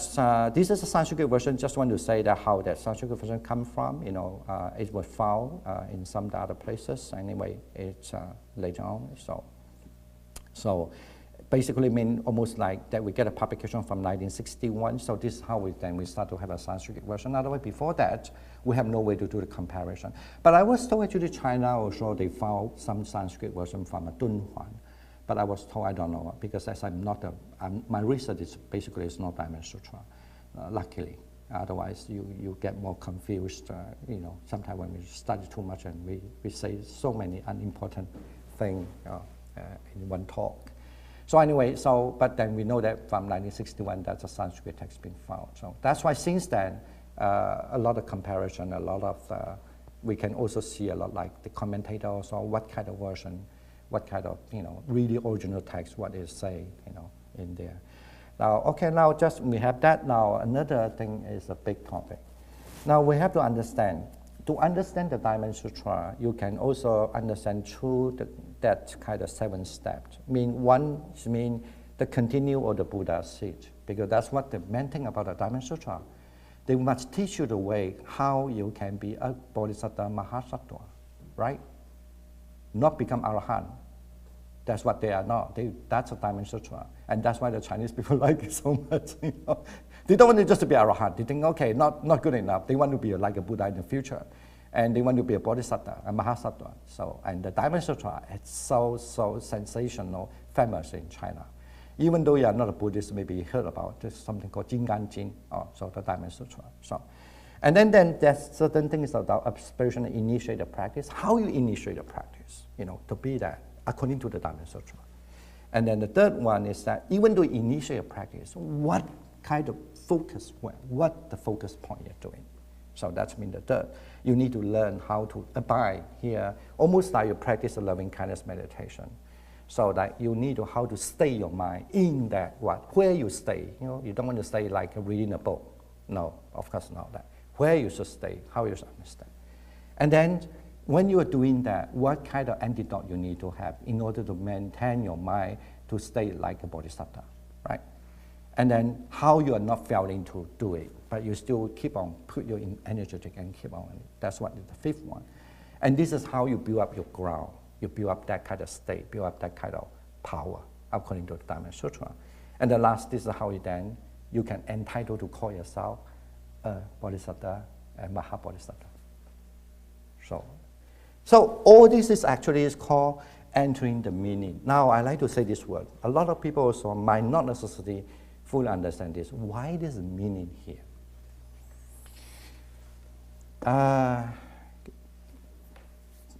I don't necessarily think that you should go all this in detail here, but I think some main point here, because those are the main thing.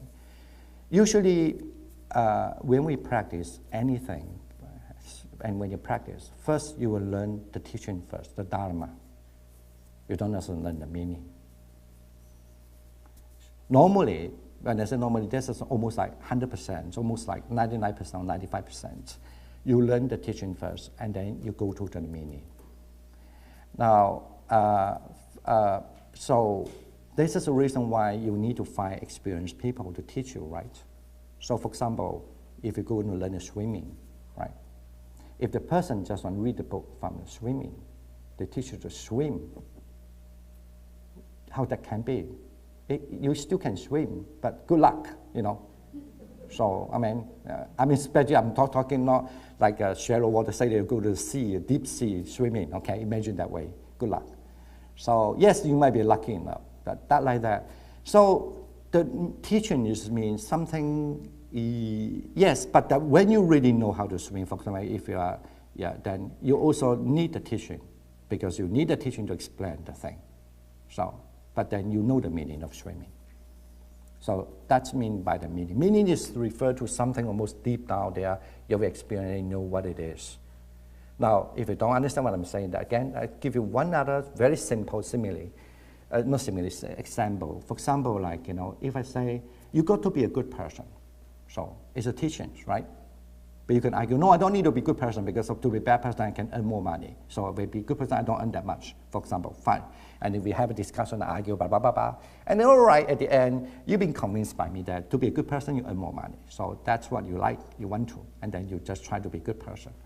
But actually, you just only know the teachings. You don't know what does it mean. You only just try and do it and do it. Let's say you teach a kid, so don't hit the person, just love them more than you hit the person. It's a teaching, but you don't necessarily understand. And the kid grow, and then some that hit, some that don't hit, some that hit, some that don't hit, the persons. And at the end, he realized, oh, I feel happy. If I don't hit, at least, maybe, if I hit the person, I don't feel happy. Then he knows the meaning of the word mean don't hit the person. Then just be a good person. Right? You know what I'm saying? That's why it is very important. Like you read the Diamond Sutra, you just read the teachings. So you have to read how you go become a meaning. So it's with you. Like, so that's that's why the Buddhist teaching always say we use artha later. The Dhamma as the beginning and the Artha as the later stage. I mean, you know the meaning. You are there, so you can be there also. So, all right. So here, that's why I say how you enter really the true Artha, the meaning. So now, according to this Prajnaparamita Sutra, here refer to the Diamond Sutra in 7, stage. Now, I did explain that later, or I did explain that already. Now, let's go in from the beginning first. I like to talk about that. Now, you can see the quotation at the time that blah, blah, blah, or the Buddha, the blessed one, he was in somewhere, and then he was go for alms round, and after alms round, he come back, and then he wash his feet and sat upright on the decided seat, and then he established in the Sanskrit upastapi, upastapi, mindfulness in the front. So you can see there's a translation of the Kumarajiva and translation of the Xuanzhuang. Anyway, there's not much different here.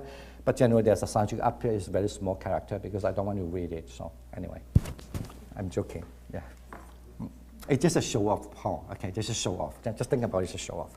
So anyway, the beginning of the sutra is just saying that. Now, the why I want to put here, it hasn't come to what we're saying. That come to the meaning. Here is to show that actually even the Buddha meditates. Okay, it's very important. He's got enlightenment. He become a Buddha. He had many students. Look, he put the mindfulness in the front. Okay. So that certainly is being confirmed by maybe not Kumarajiva translation, but Xuanzhuang Fashi translation there, and then also the translation of the Sanskrit. Now, this is why I want to say that don't think that this is not important. It's important because if that time people reading the Kumarajiva translation, Kumarajiva translation, if they see that they have a meditation, maybe nowadays some Chinese think differently. But unfortunately, when you read the Chinese text, they read the Kumarajiva, they don't have that term. I mean, the Buddha, when he come back, and after the meal, he come back just to do the meditation.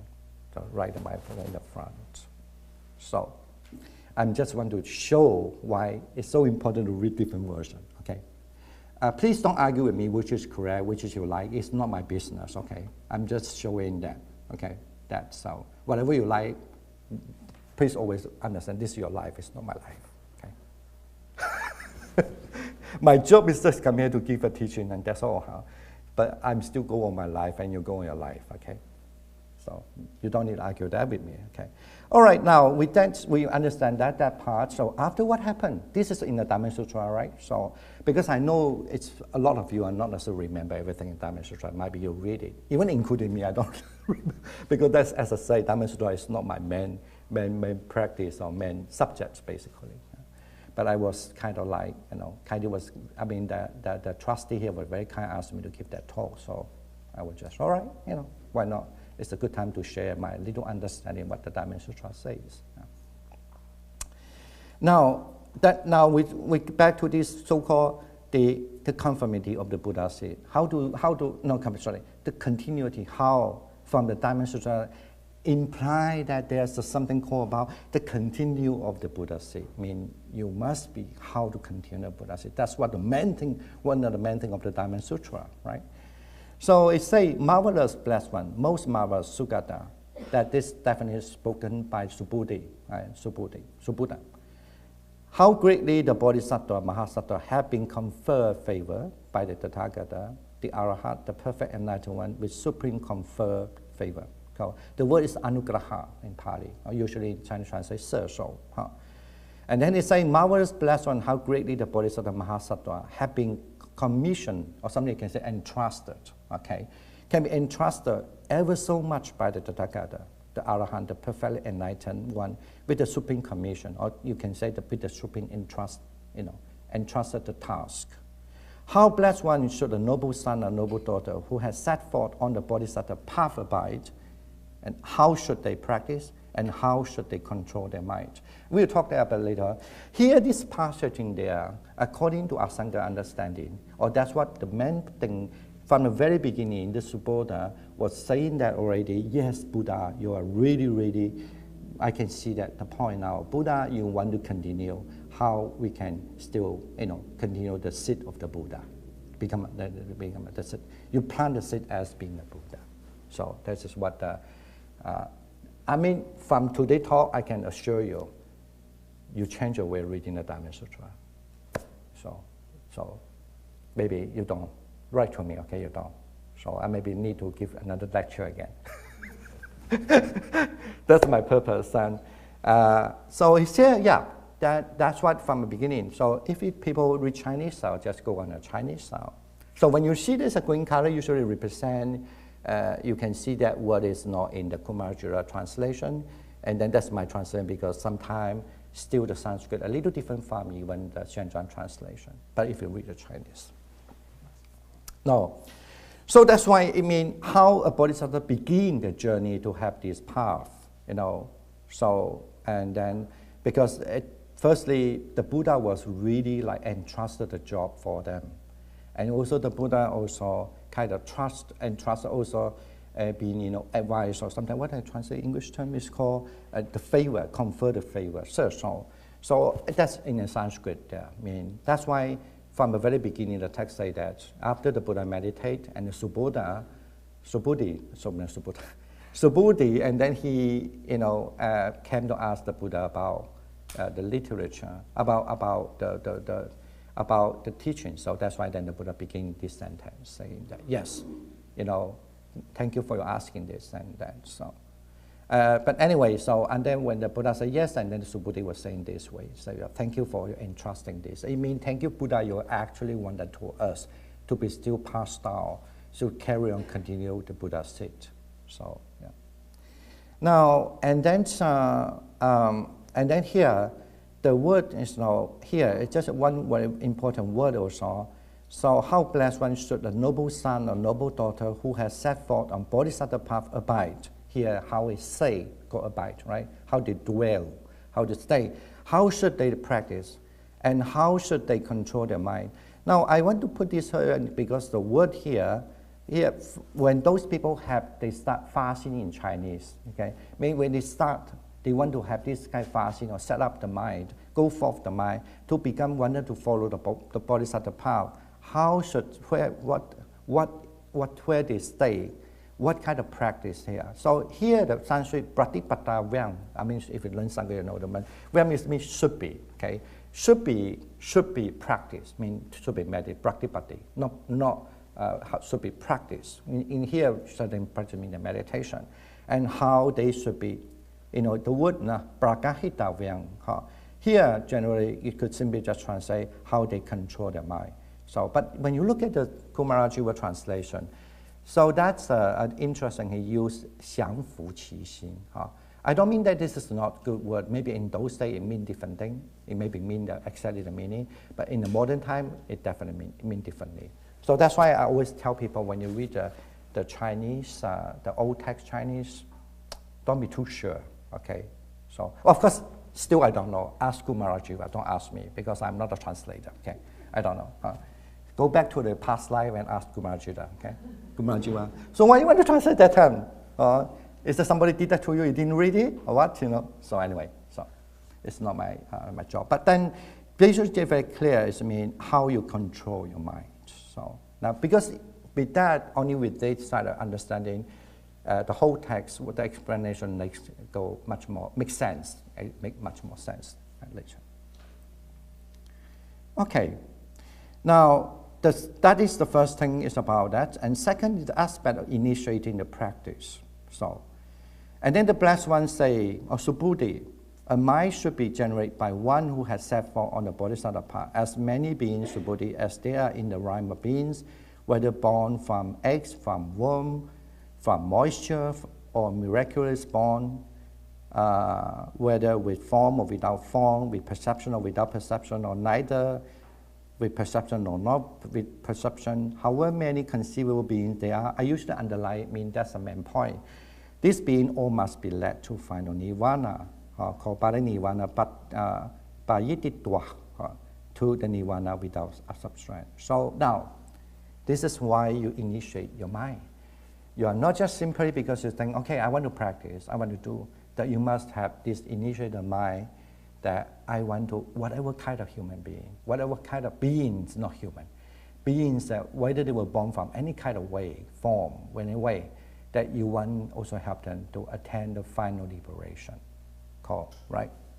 So that's what they say, that's in the Diamond Sutra there already. So, because people think something about Diamond Sutra is emptiness, like nothing. And of course, empty is not nothing. It's, but no, but Diamond Sutra clearly to say no. So yes, every form. Now this also, this is a Chinese. You can read it. But I like to say something about this. Usually we'll go to the next one about how, because bodhisattva, certainly bodhisattva have to practice paramita, the perfection. Everybody know the paramita, right? No?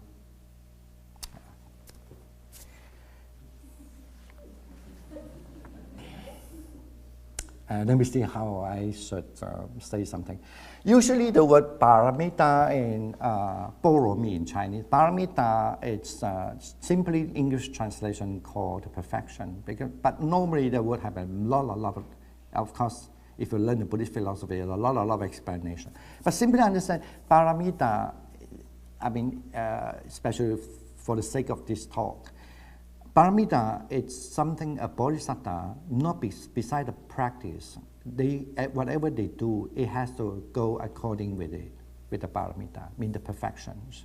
Paramita is almost like you are doing a good deed, and that a good deed will give you the good practice, and then ultimately you become ripened. Because become a Buddha is not something. Become a Buddha is almost like when your paramita has been perfected, then by that paramita, perfection of paramita, you become a Buddha. So we say that about that. So here, because generally in Buddhist meditation, especially if you practice perfection meditation, now this talk about the method now. In the technique of meditation, you must practice the Brahma Vihara meditation. So you can meditate to everybody, everywhere, in the whole universe. You wish everyone to be good, to be well, to be happy. And also you meditate to the compassion meditation.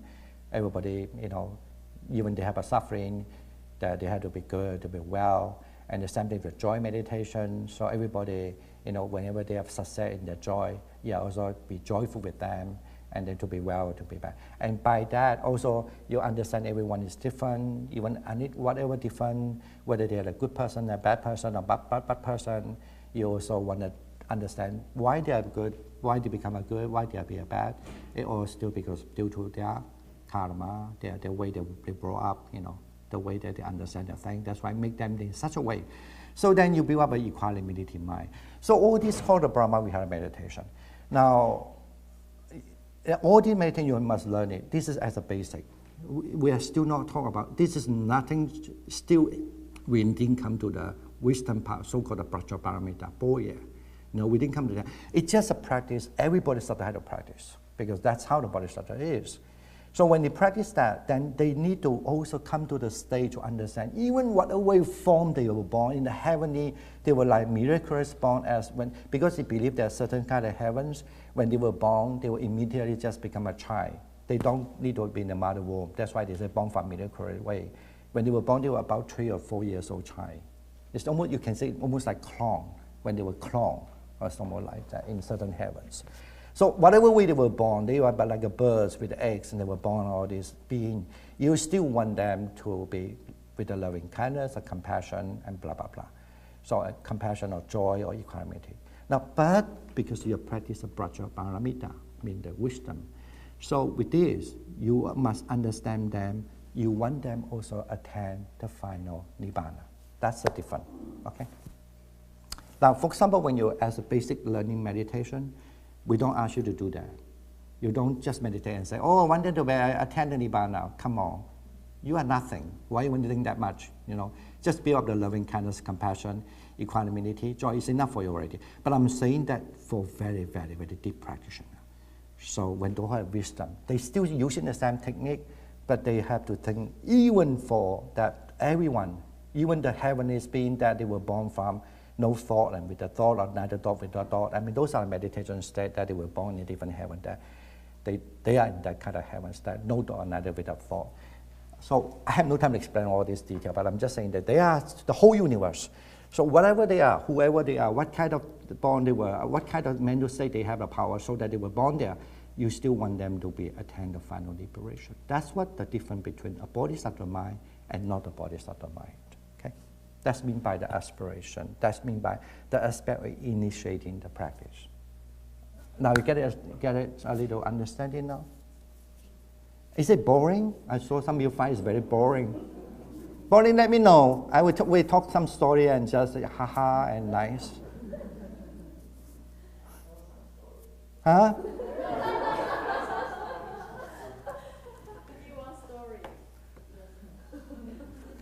I need to make up some story now. I still have 5 minutes.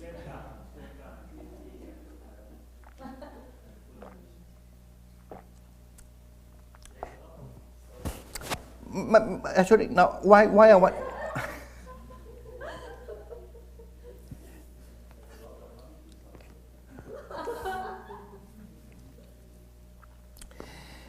Usually, you know, traditionally, when you see the monkeys, you know, we either would just play with the monkey. In terms of the mental part, we have to do the loving kindness with them. You know, if you see the monkey, like say, not necessarily in a good condition, we have a compassion mind with them. And then if you are powerful enough, you will develop the jhana with that, with the compassionate mind. Or maybe when you see the monkey eating, you know, banana very happily, and then you just have a joy mind, for example. And with that, if you're learning the technique, now again, our center did teach that technique also. I didn't teach the Diamond Sutra technique, but we did teach that technique, how you do this and have a jhana. So if you have a joy mind, if you're powerful, and then with the joy mind, you have a jhana also. The dhyana means the chana. So those are the things that as a very basic teachings that we have. The Diamond Sutra are taught much beyond that. So that because your mind must be able to see the monkey, you have the joy already. Say the joy, you have the joy there already.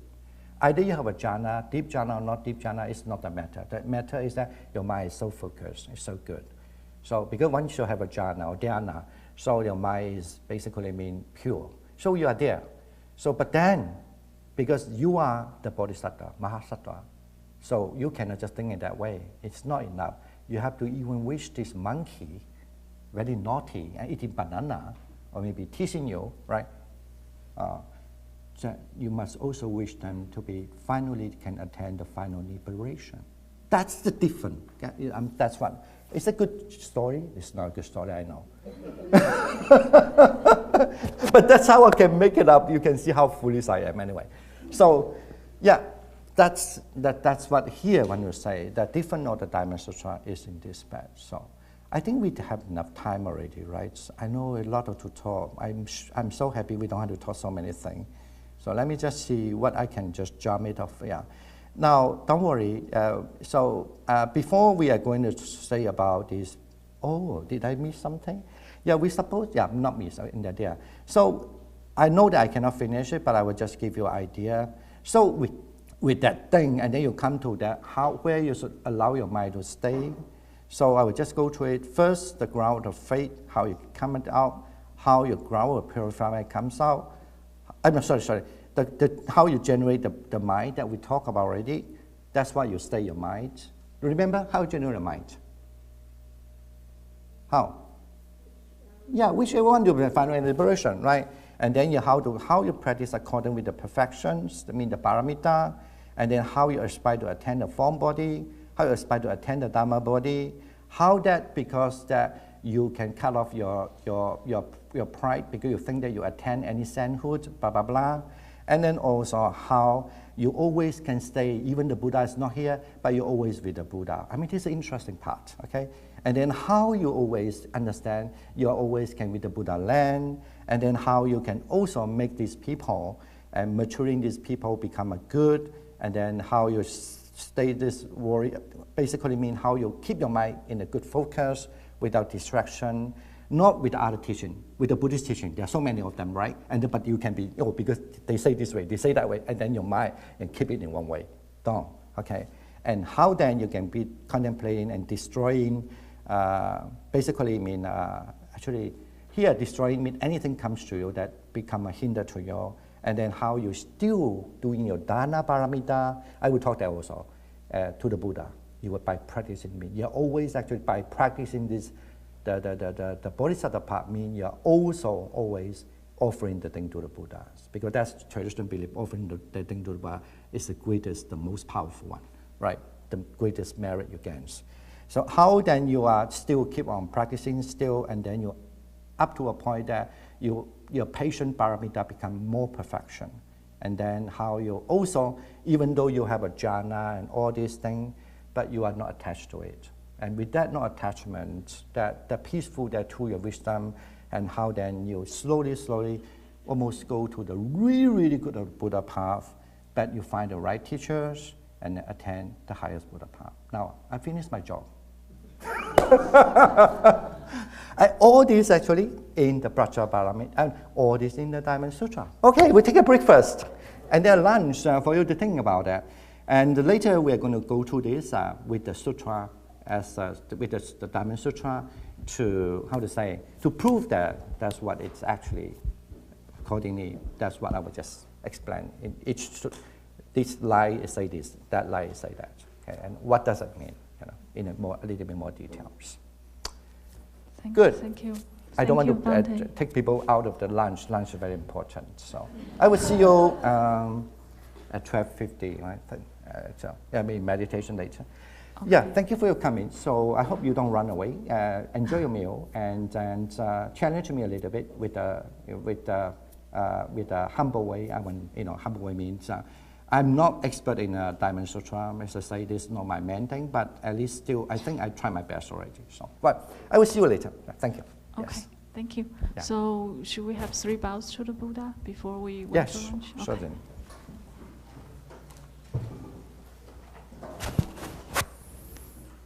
Okay, first bow. Second bow. Third. Bow to Bante. Okay, thank you. Thank you. 师父应该要有2天的课给